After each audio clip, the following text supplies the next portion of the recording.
दोस्तों, मैं सरोज कुमार आप सबका अपना YouTube channel Soni education class में हम आप सभी का स्वागत करते हैं। दोस्तों, ये वीडियो नोटबुक का चौथा पार्ट है। इससे पहले 3 पार्ट 1, पार्ट 2, पार्ट 3 आ चुका है। जो लोग नहीं देखे वो कृपया वीडियो के डिस्क्रिप्शन में लिंक दिया गया है, वहाँ पर जाकर आप लोग देख सकते हैं। चलिए आज का पहला नंबर क्वेश्चन देखते हैं। प्रस्तावना की कौन सी विशेषता में कहा गया है कि किसी भी सह नागरिक के साथ गौण व्यवहार नहीं करना चाहिए? क्वेश्चन एक बार पढ़ते हैं। प्रस्तावना की कौन सी विशेषता में कहा गया है कि किसी भी सह नागरिक के साथ गौण व्यवहार नहीं करना चाहिए? तो इसका राइट आंसर हो जाएगा भाईचारा। नेक्स्ट क्वेश्चन को बढ़ते हैं।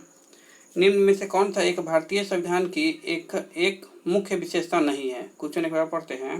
निम्न में से कौन सा एक भारतीय संविधान की मुख्य विशेषता नहीं है? तो इसका राइट आंसर हो जाएगा ऑप्शन नंबर अल्पतंत्र। नेक्स्ट क्वेश्चन को बढ़ते हैं। कौन भारत को एक सेकुलर राज्य के रूप में वर्णित करता है? क्वेश्चन एक बार पढ़ते हैं। कौन भारत को एक सेकुलर राज्य के रूप में वर्णित करता है? तो इसका राइट आंसर हो जाएगा प्रस्तावना। नेक्स्ट क्वेश्चन को बढ़ते हैं। निम्न में से कौन सा शब्द भारतीय संविधान के उद्देशिका में नहीं लिखा गया है? क्वेश्चन एक बार पढ़ते हैं। निम्न में कौन सा शब्द भारतीय संविधान के उद्देशिका में नहीं लिखा गया है? तो इसका राइट आंसर हो जाएगा साम्यवादी। नेक्स्ट क्वेश्चन को बढ़ते हैं। भारतीय संविधान में एकल नागरिकता की अवधारणा किस देश से प्रेरित है? क्वेश्चन एक बार पढ़ते हैं। भारतीय संविधान में एकल नागरिकता की अवधारणा किस देश से प्रेरित है? तो इसका राइट आंसर हो जाएगा इंग्लैंड। नेक्स्ट क्वेश्चन को बढ़ते हैं। भारतीय संविधान की प्रस्तावना में उल्लेखित न्याय को किस रूप में स्वीकार किया गया है?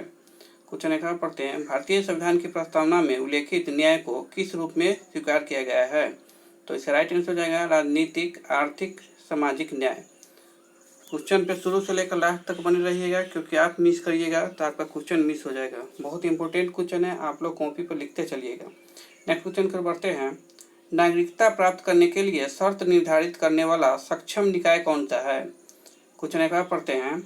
नागरिकता प्राप्त करने के लिए शर्त निर्धारित करने वाला सक्षम निकाय कौन सा है? तो इसका राइट आंसर हो जाएगा संसद। नेक्स्ट क्वेश्चन पर बढ़ते हैं। दोहरी नागरिकता किसकी विशेषता है? क्वेश्चन एक बार पढ़ते हैं। दोहरी नागरिकता किसकी विशेषता है? तो इसका राइट आंसर हो जाएगा संघीय सरकार। नेक्स्ट क्वेश्चन पर बढ़ते हैं।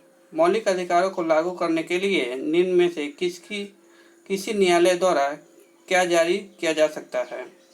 क्वेश्चन एक बार पढ़ते हैं। मौलिक अधिकारों को लागू करने के लिए निम्न में से किसी न्यायालय द्वारा क्या जारी किया जा सकता है? तो इसका राइट आंसर हो जाएगा समादेश यानी रीट।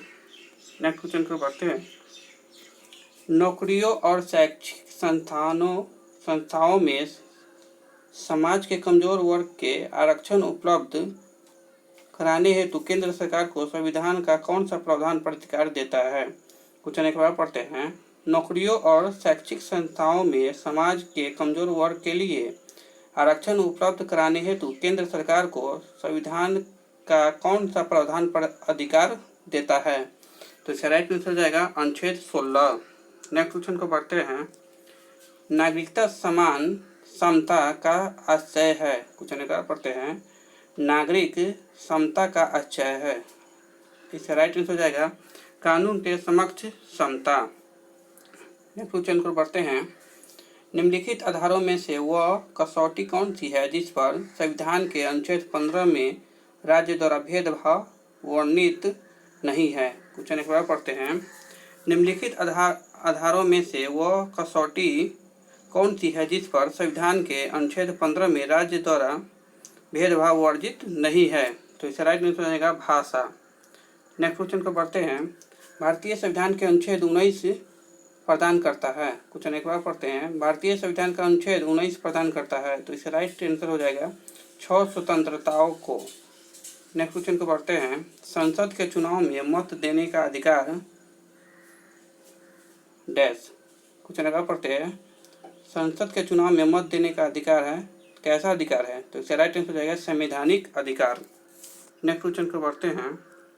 भारत में मूल अधिकार किस अधिकार के माध्यम से सुनिश्चित किया गया है? क्वेश्चन एक बार पढ़ते हैं। भारत में मूल अधिकार किस अधिकार के माध्यम से सुनिश्चित किया गया है? तो इसका राइट आंसर हो जाएगा संवैधानिक उपचारों का अधिकार। नेक्स्ट क्वेश्चन को बढ़ते हैं। संविधान के अनुच्छेद 17 और 18 में व्यवस्था है। क्वेश्चन के बाद पढ़ते हैं, संविधान के अनुच्छेद 17 और 18 में क्या व्यवस्था है? तो इसका राइट आंसर हो जाएगा सामाजिक समता की। नेक्स्ट क्वेश्चन को पढ़ते हैं, किस मामले में उच्चतम न्यायालय ने माना था कि मौलिक अधिकारों में संशोधन नहीं किया जा सकता? क्वेश्चन वगैरह पढ़ते हैं, किस मामला में उच्चतम न्यायालय ने माना था कि मौलिक अधिकारों में संशोधन नहीं किया जा सकता है? तो इसका राइट आंसर हो जाएगा गोलकनाथ मामला। गोलकनाथ मामला। आज का लास्ट क्वेश्चन, भारतीय संविधान के कौन सा भाग में मौलिक अधिकारों का चर्चा की गई है? क्वेश्चन एक बार पढ़ते हैं, भारतीय संविधान के कौन सा भाग में मौलिक अधिकारों पर चर्चा की गई है? तो इसका राइट आंसर हो जाएगा भाग 3 में। आप लोग का क्वेश्चन कैसा लगा कृपया कमेंट बॉक्स में बताइए, और जो लोग नए आए हैं चैनल पर कृपया चैनल को सब्सक्राइब करके बेल आइकन दबा लीजिए, क्योंकि हम नए नए क्वेश्चन का अपडेट लेकर आते रहते हैं। आज का वीडियो देखने के लिए धन्यवाद।